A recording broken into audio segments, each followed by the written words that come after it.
Hello বন্ধুরা, আজকে আমার লাঞ্চ তোমাদের সাথে শেয়ার করব। একটু স্পেশাল লাঞ্চ। বরমশাইয়ের অর্ডার হয়েছিল পান্তা ভাত আর ইলিশ মাছ ভাজা খাবে, আর আমার মাথায় আইডিয়া এলো খাবারটা একটু অন্যরকমভাবে পরিবেশন করব। তাই চলে এলাম কলা পাতা কাটতে।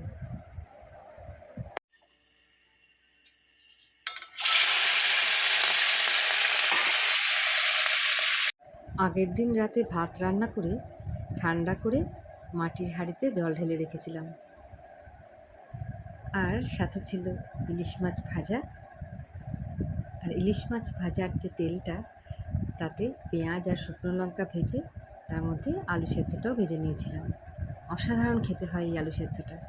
তোমরা যদি কেউ না খেয়ে থাকো, একবার করে দেখো।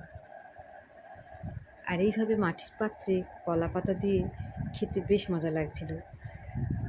মাঝে মাঝে এই পরিবর্তন বেশ ভালো লাগে। রোজ দিন একঘেয়েমি একই রকম স্টিলের বাসনে খেয়ে খেয়ে একদিন এরকম অন্যরকমভাবে খেলে বেশ ঘরে বসেই হোটেলের স্বাদ পাওয়া যায়, তাই না? আর সাথে কেটে নিয়েছিলাম একটা আম, লঙ্কা, লেবু, পেঁয়াজ এই দিয়ে খাওয়াটা অসাধারণ হয়েছে। কেমন লাগলো বন্ধুরা আজকের আমার এই রান্না, বিশেষ করে এই পরিবেশন করার আইডিয়াটা? ভালো লাগলে জানিও কিন্তু অবশ্যই।